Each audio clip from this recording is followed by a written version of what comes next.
Era una mañana tibia de otoño en los llanos de Durango cuando todo cambió para siempre. Entre pastos secos y el canto distante de un gallo, un hallazgo inesperado rompió 18 años de silencio. Bajo una capa delgada de tierra, dos figuras yacían lado a lado. Las prendas, increíblemente bien conservadas, parecían ajenas al tiempo. Un reloj continuaba marcando la hora como si su dueño nunca lo hubiera dejado de usar. Aquella escena, a escasos metros de la casa principal, no podía explicarse. El lugar había sido revisado una y otra vez por decenas de personas, en búsquedas exhaustivas que marcaron a toda la comunidad. Sin embargo, allí estaban, desafiando toda lógica, como si alguien los hubiera colocado recientemente. Entre los que presenciaron el hallazgo se mezclaban incredulidad, miedo y una pregunta que pesaba más que el aire denso de esa mañana. ¿Quién los llevó allí y por qué ahora? Lo que parecía ser el final de una historia se transformó, en ese instante, en el inicio de un misterio aún más inquietante, capaz de poner en duda todo lo que se creía saber sobre el caso. Aquel día comenzó como cualquier otro para el doctor Rodrigo Herrera, un veterinario con más de 30 años recorriendo ranchos en el norte de México. Había aceptado la invitación de un antiguo alumno, Tomás, para revisar un grupo de reses con comportamientos extraños en el rancho San Isidro, una extensa propiedad situada en una zona aislada de los llanos de Durango. El sol, aún bajo, iluminaba un paisaje dorado y silencioso. Solo se oía el leve zumbido del viento golpeando las cercas de alambre. Rodrigo llegó en una camioneta polvorienta, acompañado por Tomás y su primo Miguel, sobrinos de los antiguos propietarios. Tras una breve charla sobre los síntomas del ganado, decidió inspeccionar no solo los corrales, sino también las fuentes de agua que abastecían a los animales. Sabía que en esos parajes la contaminación de un pozo podía ser fatal para toda la producción. Caminaron durante casi una hora, atravesando pastizales y pequeñas hondonadas, hasta llegar a un viejo pozo artesanal, abandonado desde hacía décadas. Allí, Rodrigo se detuvo. La tierra alrededor mostraba un leve hundimiento, como si algo se hubiera desplazado bajo la superficie. No era una marca reciente, pero tampoco coincidía con el terreno endurecido que había visto en otras zonas del rancho. Intrigado, pidió a Miguel que le acercara una pala. El sonido metálico al penetrar la tierra rompió el silencio del lugar. A cada palada, el aire parecía volverse más pesado y el ambiente más denso. A poco más de 1 metro de profundidad, un objeto de tela apareció entre la tierra húmeda. Rodrigo apartó con cuidado la capa de polvo y barro. Lo que emergió dejó a los 3 hombres paralizados. Un cuerpo humano, y junto a él, otro, apenas separado por unos centímetros. Las ropas, increíblemente intactas, revelaban detalles que Miguel reconoció de inmediato. Un reloj de pulsera continuaba marcando la hora. Un rosario de cuentas brillantes descansaba entre las manos cruzadas. Rodrigo levantó la vista, buscando palabras que no llegaban. Miguel dio un paso atrás, con el rostro pálido, mientras Tomás permanecía inmóvil, como si el tiempo se hubiera detenido allí mismo. A escasos 300 metros de la casa principal, en un punto revisado infinidad de veces durante las búsquedas de 1980, estaban ahora esos cuerpos. La lógica no alcanzaba para explicarlo. El hallazgo, por sí solo, era suficiente para reabrir viejas heridas y encender de nuevo las preguntas que durante años habían atormentado a la familia y a la comunidad. En ese instante, la historia dejó de ser un recuerdo doloroso del pasado para convertirse en una inquietante realidad presente. Si relatos como este tocan tu corazón, suscríbete. Activa la campana y deja un mensaje de apoyo para esta familia en los comentarios. La policía sería llamada de inmediato y lo que sucedió después revelaría que el misterio de los Torres estaba lejos de haber terminado. Hoy iremos contar la historia de Ernesto y Carmen Torres, un matrimonio querido y respetado cuya vida terminó de forma trágica y misteriosa. Durante años, su ausencia dejó un vacío imposible de llenar en la comunidad.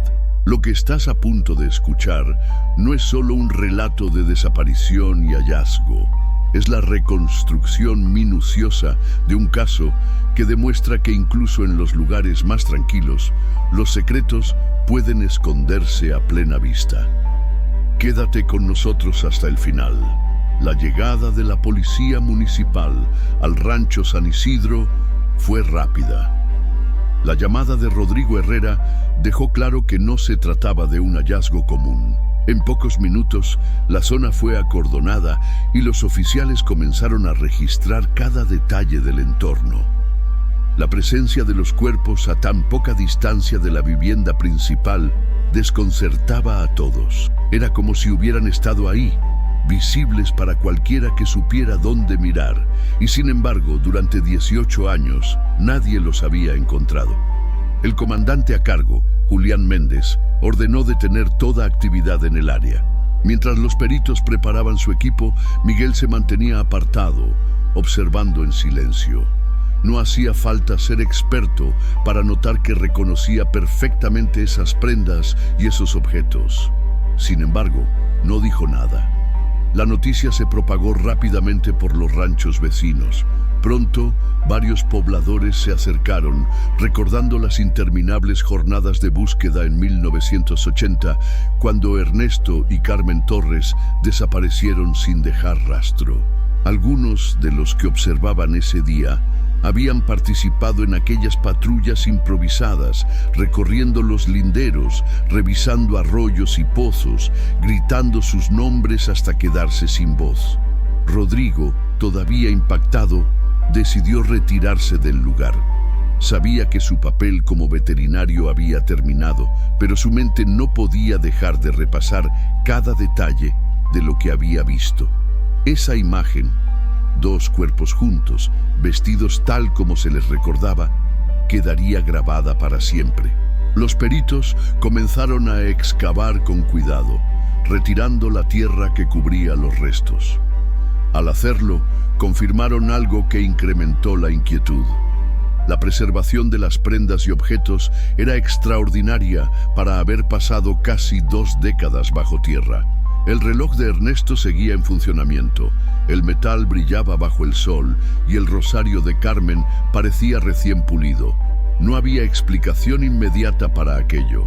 El comandante Méndez observó en silencio, anotando cada observación. Sabía que este hallazgo iba a reabrir un expediente que durante años había sido uno de los más frustrantes de su carrera. La comunidad había aprendido a convivir con la ausencia de los Torres, pero ahora, con la evidencia frente a sus ojos, la herida volvía a sangrar. Mientras la policía recogía las pruebas, algunos vecinos murmuraban entre sí. Preguntas comenzaban a surgir. ¿Cómo era posible que estuvieran tan cerca de la casa? ¿Por qué, después de tantas búsquedas, aparecían ahora? ¿Quién los puso ahí? ¿Y por qué? El rancho, que hasta ese día había sido un símbolo de prosperidad en la región, se transformó en una escena de crimen viva. Los recuerdos de la desaparición regresaron como un golpe seco, y con ellos las sospechas que en su momento nunca se pudieron confirmar.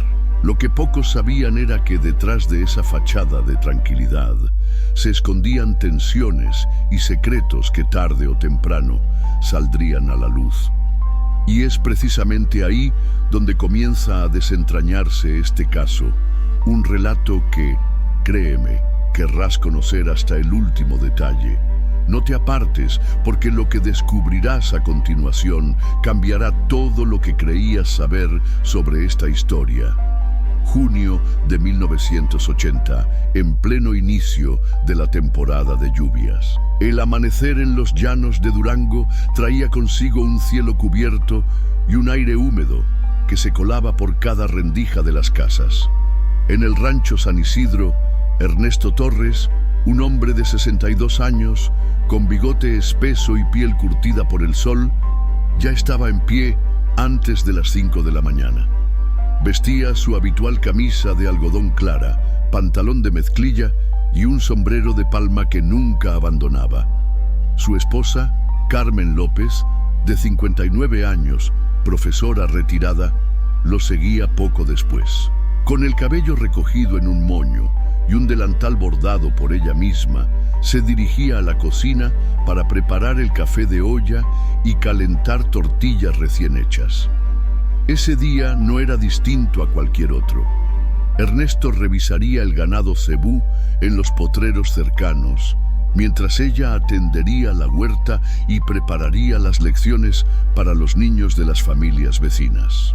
A las 8 en punto, Miguel, su sobrino y capataz del rancho, se acercó a la casa principal para desayunar con ellos y discutir la reparación de una cerca en el potrero norte. La charla fue animada. Ernesto comentó que en pocos días recibirían la visita de un comprador de reses proveniente de Guadalajara, con quien pensaban cerrar un trato importante. Con el dinero, decía sonriendo, finalmente podrían comprar un tractor que Carmen había querido desde hacía tiempo para facilitar el trabajo en la huerta. Poco después, a las 10, Carmen encendió el radio de onda corta y contactó a su sobrina Andrea, que vivía en la ciudad de Durango. Hablaron durante 15 minutos, tocando temas familiares, la próxima fiesta patronal y el clima que amenazaba con lluvias intensas. Carmen mencionó que estaba preparando dulce de leche para llevarles en su próxima visita. Andrea recordaría más tarde que su tía sonaba alegre y tranquila, sin la menor señal de preocupación. A las 2 de la tarde, Ernesto regresó de los potreros y ambos almorzaron en la terraza trasera como hacían cada día. El sonido de la radio con música norteña llenaba el ambiente, mientras el olor del guiso de carne se mezclaba con el aroma fresco de la lluvia que comenzaba a caer en la distancia. Fue la última vez que alguien los vería con vida. 2 horas más tarde, cuando Miguel volvió para recoger unas herramientas, encontró la casa vacía. Los platos del almuerzo seguían sobre la mesa, la radio seguía encendida, la camioneta estaba estacionada y los caballos en el corral. No había señales de prisa ni de violencia, solo ausencia. Ese silencio, tan denso que parecía empujar las paredes hacia adentro, fue el primer indicio de que algo irreversible acababa de suceder. Y lo que vendría después, la búsqueda desesperada y las teorías que se tejerían, marcarían para siempre la memoria de esta comunidad. Cuando Miguel salió de la casa principal, aquel 15 de junio de 1980, la luz del día comenzaba a suavizarse y una brisa tibia recorría los campos.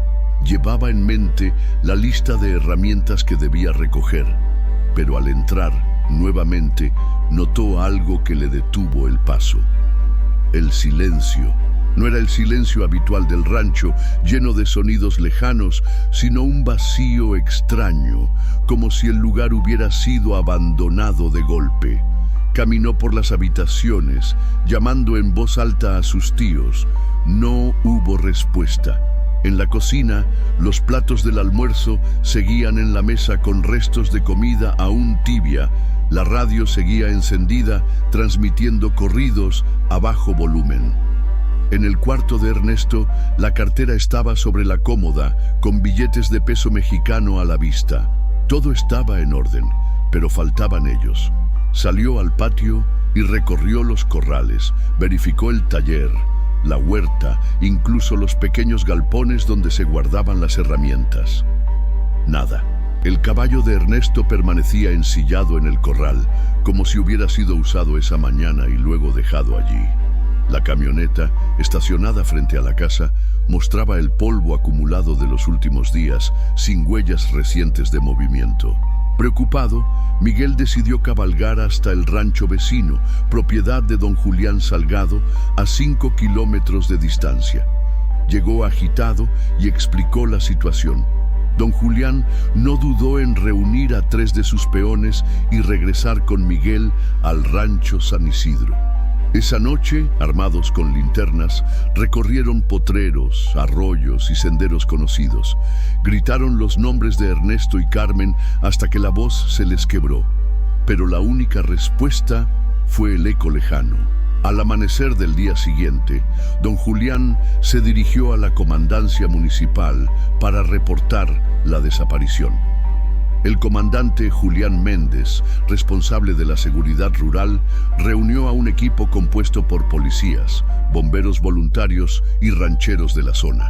Se organizaron en cuadrillas para abarcar la mayor extensión posible, revisando desde los potreros cercanos hasta zonas de monte espeso y orillas de arroyos. Las búsquedas se extendieron durante días. Incluso se utilizaron avionetas privadas para sobrevolar la región, y un helicóptero prestado por la policía estatal realizó varios barridos a baja altura.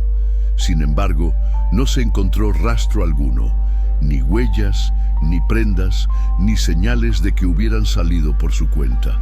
Cada hora que pasaba sin noticias aumentaba la angustia. En una región donde todos se conocían, la desaparición de Ernesto y Carmen se sentía como una herida colectiva. La noticia se extendió por las comunidades cercanas y pronto llegaron voluntarios de otros ranchos para unirse a la búsqueda. Aún así, los días se convirtieron en semanas y la incertidumbre comenzó a instalarse como una sombra permanente sobre el rancho San Isidro. Pero lo que pocos sabían era que, mientras todos miraban hacia afuera, la clave de este misterio podría estar mucho más cerca de lo que imaginaban. Con el paso de las primeras semanas, la intensidad de la búsqueda empezó a chocar contra un muro invisible, la falta absoluta de pistas. El comandante Julián Méndez reunió a su equipo en la pequeña sala de la comandancia y comenzó a revisar una por una las posibles explicaciones. La primera teoría apuntaba a un accidente en el campo. La región estaba llena de riesgos naturales. Jaguares que ocasionalmente cruzaban desde la sierra, serpientes de cascabel, caídas en pozos o barrancas ocultas por la vegetación. Sin embargo, resultaba difícil creer que Ernesto y Carmen, tan experimentados en la vida rural, pudieran sufrir un accidente juntos y desaparecer sin dejar rastro. La segunda hipótesis miraba hacia las rutas del contrabando que cruzaban discretamente por zonas despobladas. Algunos pensaban que quizá los Torres habían presenciado algo que no debían ver o que se negaron a colaborar con algún grupo dedicado a esas actividades. El comandante no descartaba la posibilidad, pero tampoco había pruebas concretas, ni testigos, ni señales de violencia, ni movimientos extraños en la frontera en esos días. La tercera versión, más comentada por curiosos que por investigadores, insinuaba que el matrimonio había decidido irse sin avisar, quizá para comenzar de nuevo en otra ciudad. Andrea, la sobrina de Carmen, fue tajante al escuchar esta idea. Ellos jamás habrían dejado el rancho, los animales y a la gente que dependía de ellos. Esa tierra era su vida. Durante 6 meses, los uniformados interrogaron a todos los peones, vecinos y comerciantes que conocían a la pareja. También revisaron hospitales, registros en otras ciudades e incluso pidieron a las autoridades federales información sobre cualquier cruce de frontera. Todo fue inútil. Para 1981, el caso ya era uno de los expedientes más frustrantes de la región. Aunque las patrullas ocasionales seguían buscando en zonas menos accesibles, la falta de avances comenzó a desgastar a los voluntarios.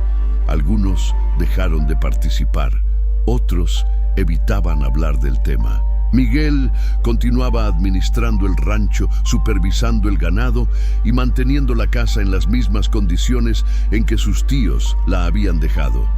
La comunidad lo veía como un sobrino leal que se aferraba a la esperanza de su regreso. Nadie, en ese momento, tenía motivos para sospechar lo contrario. El tiempo pasó, pero la pregunta seguía flotando en cada conversación. ¿Qué pasó realmente aquel 15 de junio de 1980? Hoy, más de 4 décadas después, todavía hay personas que recuerdan exactamente dónde estaban cuando escucharon la noticia de la desaparición. Y es precisamente esa huella en la memoria colectiva lo que convierte este caso en algo que merece ser contado una y otra vez. Si tú conoces algún caso similar en tu región, compártelo en los comentarios y cuéntanos qué crees que pudo haber pasado. Tus historias y opiniones son parte esencial para entender cómo estos misterios marcan a una comunidad entera. La década de los 80 quedó atrás sin que el caso de Ernesto y Carmen Torres diera un solo paso firme hacia la verdad. Para 1990, la familia, agotada por la incertidumbre y las trabas legales, solicitó la declaración de muerte presunta. El trámite era necesario para resolver la herencia y evitar que el rancho quedara en un limbo jurídico. Fue un momento doloroso. Firmar aquel documento significaba aceptar oficialmente que nunca volverían. Miguel, como único administrador, se encargó de que todo siguiera funcionando. Las reses pastaban en los mismos potreros, la casa principal se mantenía limpia y las herramientas seguían guardadas en su sitio. Para los visitantes, parecía que el tiempo se había detenido desde aquel 15 de junio de 1980. Sin embargo, con los años comenzaron a aparecer pequeñas grietas en esa imagen de normalidad. Algunos peones notaron que Miguel evitaba ciertas zonas del rancho, argumentando que el terreno era peligroso o que estaba infestado de víboras. Incluso, en temporadas de limpieza de maleza, prohibía acercarse a esos lugares sin explicar el motivo. También había comentarios sobre su carácter. Antes jovial, se volvió reservado, casi hermético. Rara vez participaba en reuniones comunitarias y cuando alguien mencionaba a Ernesto o Carmen, cambiaba de tema o se retiraba. Andrea, la sobrina de Carmen, lo interpretaba como un dolor que prefería no revivir. Nunca pensó que pudiera significar otra cosa. A lo largo de los 90, el rancho continuó produciendo, pero el ambiente era distinto. La escuela que Carmen había dirigido para los hijos de los trabajadores cerró por falta de actividad. Las fiestas patronales, que antes incluían visitas de los Torres, dejaron de tener al rancho San Isidro como punto de encuentro. En 1996, un fuerte temporal inundó parte de la propiedad. Miguel contrató a jornaleros para reparar cercas y caminos, pero volvió a insistir en que no trabajaran en ciertos sectores, alegando que el terreno estaba demasiado blando. Los trabajadores, acostumbrados a seguir órdenes sin cuestionar, no insistieron. En ese tiempo, Tomás, primo de Miguel y veterinario recién titulado, empezó a ayudar en el manejo del ganado. Fue él quien, en 1998, notó síntomas extraños en algunas vacas y decidió llamar a su antiguo maestro, el doctor Rodrigo Herrera, para una segunda opinión. Esa llamada, que parecía rutinaria, desencadenaría el inicio del fin para un misterio que llevaba casi 2 décadas latente. El día en que Rodrigo puso un pie en el rancho, no podía imaginar que, además de diagnosticar a un grupo de animales, estaba a punto de tropezar con la respuesta que tantos habían buscado y que tan pocos querían encontrar. Lo que hallaron junto a aquel pozo abandonado no solo reabriría un caso archivado, sino que pondría en evidencia verdades que habían estado enterradas, literal y figuradamente, a la vista de todos. El hallazgo de los cuerpos en abril de 1998 movilizó a las autoridades estatales. En menos de 24 horas, un equipo de peritos de la capital llegó al rancho San Isidro, encabezado por la doctora Silvia Ramírez, especialista en antropología forense. La primera observación fue contundente. Los restos correspondían a un hombre y una mujer adultos, con una estatura y complexión que coincidían con las descripciones de Ernesto y Carmen Torres. La ropa estaba en condiciones excepcionales. Las costuras, los botones y hasta las manchas de uso habitual eran perfectamente reconocibles. El reloj de Ernesto continuaba marcando la hora y el rosario de Carmen conservaba un brillo imposible de asociar con casi 2 décadas bajo tierra. Para los peritos, aquello no encajaba. Las pruebas de laboratorio confirmaron la identidad a través de registros odontológicos y comparaciones fotográficas. Sin embargo, el detalle más desconcertante surgió del análisis del suelo. Las capas de sedimento, la humedad retenida y el estado de descomposición indicaban que los cuerpos habían sido enterrados como máximo 2 años antes. Esto significaba que, tras su desaparición en 1980, estuvieron en otro lugar durante más de 1 década y media antes de ser trasladados. La doctora Ramírez expuso sus conclusiones en una reunión con el comandante Julián Méndez. No se trata de que el terreno haya preservado los cuerpos, dijo con firmeza. Aquí hay intervención humana. Alguien los movió intencionalmente y eligió este sitio por una razón muy específica. Esa afirmación cambió por completo la dirección de la investigación. Ya no se trataba de un simple hallazgo tardío. Ahora había una prueba concreta de que alguien había manipulado la escena, quizá para ocultar o, al contrario, para descubrir los restos en un momento determinado. El equipo de criminalística empezó a revisar fotografías y registros de la búsqueda original de 1980. Las imágenes mostraban cuadrillas pasando muy cerca de ese punto, lo que confirmaba que, en aquel entonces, no había señales de enterramiento. La comunidad, que seguía cada novedad con atención, comenzó a murmurar. ¿Quién podría haber mantenido ocultos los cuerpos durante tantos años? ¿Dónde habían estado todo ese tiempo? Y la pregunta más inquietante: ¿por qué traerlos de vuelta tan cerca de la casa principal? Para el comandante Méndez, las respuestas no podían encontrarse fuera del rancho. El círculo de sospechosos se reducía a quienes habían tenido control sobre la propiedad y acceso a todos sus rincones desde 1980. En ese grupo, el nombre de Miguel destacaba por razones obvias. Era el administrador, el que nunca se alejó del lugar, el que conocía cada metro cuadrado de terreno. Pero acusar sin pruebas sólidas sería un error. Era necesario reconstruir cada paso dado en esos 18 años, revisar declaraciones antiguas y someterlas al escrutinio de la nueva evidencia. A partir de ese momento, el caso de Ernesto y Carmen Torres ya no era un misterio cerrado por el tiempo. Era una investigación activa, con un objetivo claro y un desenlace que se acercaba inevitablemente. Con el informe forense en la mano, el comandante Julián Méndez sabía que había llegado el momento de reexaminar cada testimonio. Citó a todos los que en 1980 habían tenido contacto directo con Ernesto y Carmen antes y después de su desaparición. La mayoría de las declaraciones se mantuvieron coherentes con lo registrado en los archivos, salvo una, la de Miguel. En su versión original, Miguel afirmaba que había visto a sus tíos almorzar juntos a las 2 de la tarde y que cuando regresó 2 horas más tarde, la casa ya estaba vacía. Ahora, en 1998, comenzó a titubear al describir el horario exacto y en ocasiones confundía la secuencia de sus acciones esa tarde. El comandante le pidió que precisara si, en 1980, había notado algo inusual cerca del antiguo pozo donde se encontraron los cuerpos.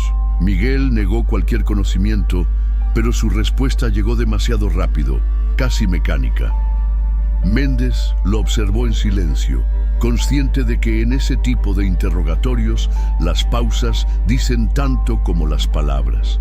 Se revisaron también las actividades de Miguel en los años posteriores. El acceso constante a todas las áreas del rancho y su costumbre de trabajar solo en ciertos sectores coincidían con la ubicación final de los cuerpos. Los peones, interrogados nuevamente, recordaron instrucciones específicas de no acercarse a zonas inestables o peligrosas, aunque nunca vieron pruebas de que lo fueran. La tensión crecía. Miguel, que durante 18 años había sido considerado un sobrino leal, empezó a sentir el peso de las miradas. En reuniones comunitarias, algunos se apartaban de él. Otros, más directos, le preguntaban si sabía más de lo que había dicho. El comandante Méndez decidió entonces aplicar una táctica más directa. Le presentó a Miguel fotografías de las búsquedas originales, marcando el área exacta donde los cuerpos fueron hallados. Le preguntó si podía asegurar que ese terreno no había sido modificado en todos esos años. Miguel tragó saliva antes de responder que sí, pero no convenció a nadie en la sala. Al mismo tiempo, el análisis de objetos encontrados junto a los cuerpos reveló otro dato inquietante. El reloj de Ernesto, a pesar de los años, había sido ajustado recientemente. Ese detalle, difícil de explicar, reforzaba la hipótesis de que los restos fueron colocados allí no como un acto improvisado, sino como parte de un plan. Cada inconsistencia, cada contradicción se sumaba a un expediente que ahora apuntaba directamente hacia Miguel. Lo que antes eran simples sospechas empezaba a tomar la forma de una acusación respaldada por evidencias circunstanciales. El cerco se cerraba y en la mente del comandante había una certeza. Si Miguel hablaba, lo haría pronto. Y cuando lo hiciera, la historia de los Torres dejaría de ser un misterio para convertirse en una verdad incómoda que pocos estarían preparados para escuchar. Abril de 1998. La sala de interrogatorios de la comandancia municipal estaba iluminada por una luz blanca que acentuaba el cansancio en el rostro de Miguel. Llevaba más de 2 horas respondiendo preguntas repetitivas, enfrentando las mismas fotografías y escuchando las mismas observaciones sobre las contradicciones en su historia. El comandante Julián Méndez sabía que estaba cerca de romper el muro. La doctora Silvia Ramírez, presente para respaldar la evidencia forense, reiteró el punto que más incomodaba a Miguel. Los cuerpos no llevan 18 años ahí. Fueron colocados en ese lugar como máximo hace 2 años. Usted tuvo acceso continuo al rancho y control absoluto de la zona. La sala quedó en silencio. Miguel comenzó a frotarse las manos. Evitaba mirar a los presentes, como si la pared frente a él pudiera ofrecerle una salida. Finalmente, soltó una frase que cambió el rumbo de la investigación. No quería que fuera así, pero pasó. A partir de ese momento, la confesión fluyó entre pausas largas y respiraciones entrecortadas. Contó que la tarde del 15 de junio de 1980 discutió con Ernesto y Carmen sobre la intención de vender el rancho y mudarse a la ciudad. Para él, esa tierra no era solo un lugar de trabajo, era su vida entera. El desacuerdo escaló rápidamente. Tomó una herramienta agrícola, un pesado hierro usado para aflojar cercas, y en un momento de ira golpeó primero a Ernesto y luego a Carmen, que intentó intervenir. Dijo que el impacto de lo que había hecho fue inmediato, pero que el miedo a perderlo todo lo llevó a actuar con frialdad. Cargó los cuerpos en una carreta y los llevó a una zona remota del rancho, lejos de los lugares más transitados. Allí los enterró, convencido de que nadie los encontraría. Durante 18 años mantuvo ese secreto mientras administraba el rancho y participaba en las búsquedas, incluso alentando a otros a seguir explorando en lugares donde sabía que no habría nada. En 1996, un temporal erosionó parte del terreno donde estaban enterrados y, temiendo que los restos fueran descubiertos, decidió moverlos. Eligió un punto más cercano a la casa, pensando que algún día él mismo simularía un hallazgo accidental que cerrara el caso y lo librara de la sospecha. El comandante Méndez escuchó la narración completa sin interrumpir. Sabía que cada palabra estaba siendo registrada y que esa confesión sellaba el destino de Miguel. Cuando terminó, el silencio fue más pesado que cualquier grito. Miguel fue arrestado formalmente esa misma noche. Afuera la noticia comenzó a circular y la comunidad, que durante años lo había visto como una víctima más, comprendió que había estado conviviendo con el responsable todo ese tiempo. Y ahora te pregunto, ¿qué harías tú si descubrieras que la persona en la que más confías ha ocultado un crimen así durante décadas? Cuéntalo en los comentarios y debatamos juntos cómo algo tan oscuro puede pasar desapercibido tanto tiempo. El juicio contra Miguel comenzó en septiembre de 1998 en el Tribunal de Justicia de Durango. El caso atrajo la atención de medios locales y nacionales, no solo por la brutalidad del crimen, sino por la frialdad con la que el acusado había mantenido la mentira durante 18 años. El Ministerio Público presentó la confesión completa, respaldada por la evidencia forense y los testimonios de peritos, vecinos y familiares. Las fotografías del hallazgo, el análisis del suelo y el detalle del reloj funcionando se convirtieron en piezas clave para demostrar la premeditación y el ocultamiento prolongado. Andrea, la sobrina de Carmen, declaró entre lágrimas. Recordó los años de incertidumbre, las fiestas patronales sin la presencia de sus tíos y las reuniones familiares donde siempre quedaba un asiento vacío. Nos robó la verdad y la oportunidad de despedirnos, dijo ante el jurado. La defensa intentó argumentar que el crimen fue un acto impulsivo, producto de una discusión acalorada y no de una planificación. Alegaron que Miguel, con 25 años en ese entonces, no midió las consecuencias de sus actos y que el traslado de los cuerpos años después fue un intento de liberarse de la carga emocional. Sin embargo, la acumulación de pruebas y la contradicción entre su supuesta culpa y su comportamiento frío durante las búsquedas pesaron más que cualquier alegato. El jurado deliberó durante 6 horas antes de emitir un veredicto, culpable de doble homicidio calificado y ocultamiento de cadáver. El juez lo condenó a 30 años de prisión, subrayando la gravedad del crimen y el daño prolongado a la familia y a la comunidad. Tras la sentencia, el rancho San Isidro quedó vacío. Andrea y otros familiares decidieron vender la propiedad.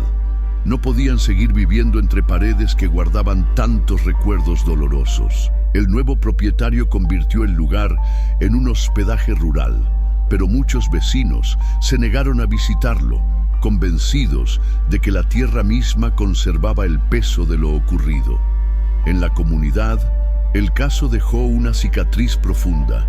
Durante años se había considerado a Miguel un hombre trabajador y víctima de la misma tragedia que afectaba a todos. Descubrir que había sido el autor del crimen no solo derrumbó esa imagen, sino que generó una desconfianza que tardaría mucho en disiparse. Hoy, más de 20 años después del juicio, el nombre de Ernesto y Carmen Torres sigue mencionado en conversaciones de sobremesa y reuniones familiares. La historia es recordada como un ejemplo de que, incluso en los lugares más tranquilos, las verdades más oscuras pueden esconderse a simple vista. Y así, lo que comenzó como la misteriosa desaparición de un matrimonio querido terminó revelando un secreto que cambió para siempre la vida de quienes los conocieron. Porque en este caso, el verdadero misterio no estaba en dónde buscar, sino en quien nunca dejó de estar frente a todos.